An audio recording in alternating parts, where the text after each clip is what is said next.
What's up guys, Stony here, and today I decided it's time I did something I've really been wanting to do for quite a while.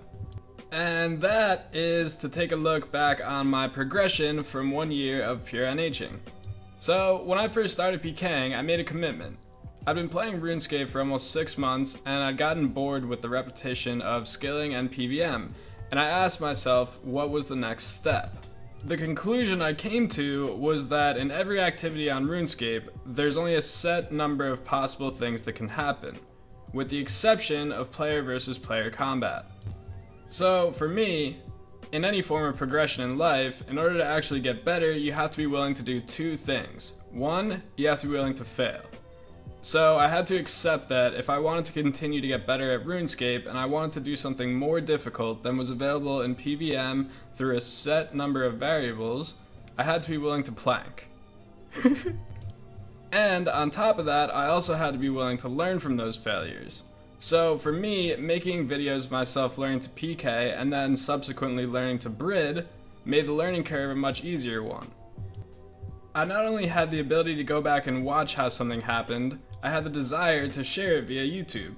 So basically what this means is that over the past year I've spent hundreds of hours watching back clips, analyzing things that I did at specific times that worked, and also realizing the times where I think to myself, holy shit, I'm such a whale. In essence, I looked at PKing on a 15-year-old medieval video game the way that I choose to see things in my life, and I applied my tools and set a goal. Make more money than you lose.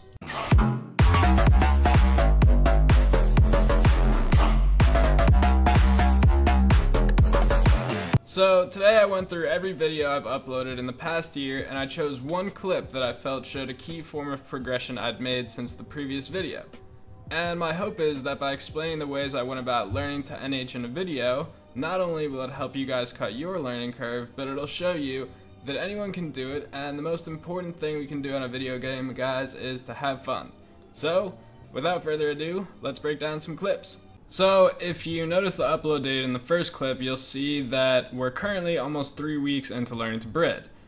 And as you can tell by the inventory setup, I still pretty much have no idea what's going on, but the things that I do understand are hugging someone and how it works, and that it allows you to get free damage on them. And in addition to that, I also am getting pretty good at performing my set of actions that often gets me a kill. So in between the time I uploaded the last video and this one, a lot of things changed and a lot of time went past, almost 2 weeks actually. I'd watched a lot of people's videos on YouTube and figured out what inventory setup actually made sense to me. I started using a D-skim, and I also started learning how to pay attention to other people's freeze timers and not just focus solely on what it was I was doing. This meant that I stopped dying nearly as much, but I still felt slow. So, understanding that you can't just magically be 10-13 overnight,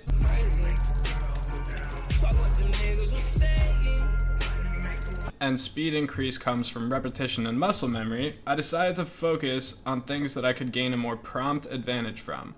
For me, this had nothing to do with the PvP situation on RuneScape and everything to do with the person behind the computer. People naturally have patterns and habits, and this extends to how they PK on RuneScape, making them predictable. I used to joke with my friends, saying that I called this psychology Bridding. So while I was working on my clicks, I focused on learning how different individuals have different styles, and how best to counter them. Being that a lot of people shared similar styles, I was able to apply those concepts to almost every fight I had. I also developed a better understanding of the tick system on RuneScape and how it works. 0.6 seconds is 1 tick. If the delay between your computer and the RuneScape server is over 100 milliseconds, you'll have to adjust for this by starting your action sequence at the appropriate times in order to properly one-tick attacks. It was then that I noticed the importance of timing. If you click 4 items in 0.5 seconds, that should be a one-tick, right? Well, no, actually, if you started your switch sequence halfway through the previous tick, 2 items will register on 1 tick and the last 2 won't register until the next tick. What I drew from this was that speed is not important. Timing and planning ahead are what's important. So, now that I'd established a basic understanding of Bridding and the general do's and don'ts, I started breaking things down even further. At this point, I'd say the two most important things I learned were my eating patterns and my order of operations in between every attack. After every hit, I'd kind of think to myself like this: what is my HP? Do I need to eat?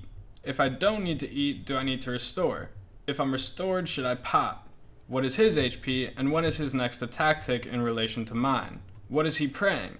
Decide what I'm going to hit with, change my 15% prayers first, since my opponent cannot see them, switch gear, and then hit. And then, depending on what XP drop I'd decide what my next hit would be, and then repeat.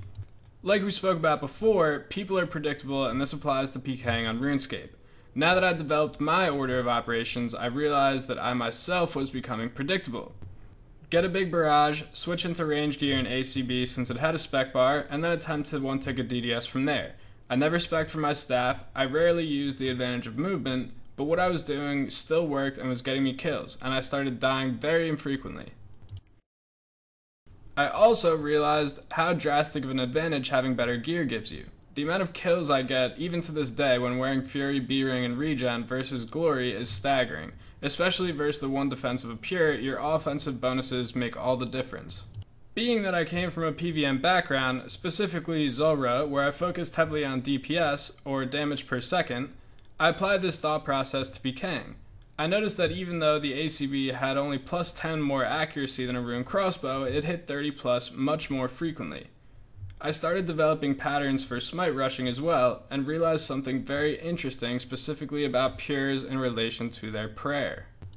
It is possible to smite a pure, even if they do everything perfectly, if you A, get the RNG, and B, time everything properly. In my last video, I actually made a joke about a smite calculator, but it was around this time that one morning after a primo wake and bake, this thought process occurred to me, so I decided to investigate.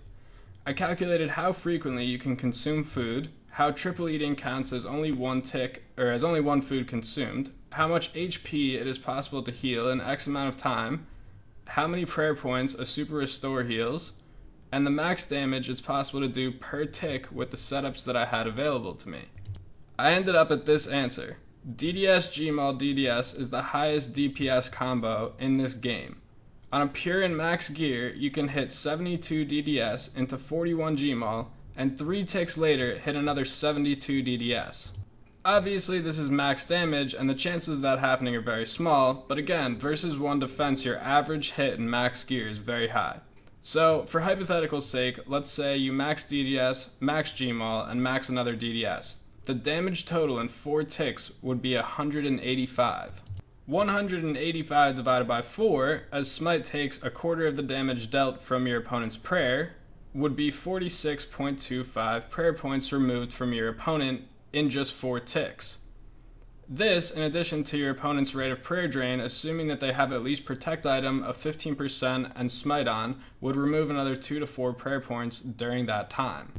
Now, had you hit above 30 3 times in a row with your crossbow before going in for that spec, based on perfect eat patterns for prayer and HP restoration, should you kill them on that second DDS spec, your chances of smiting them are very high, but again this relies all on RNG.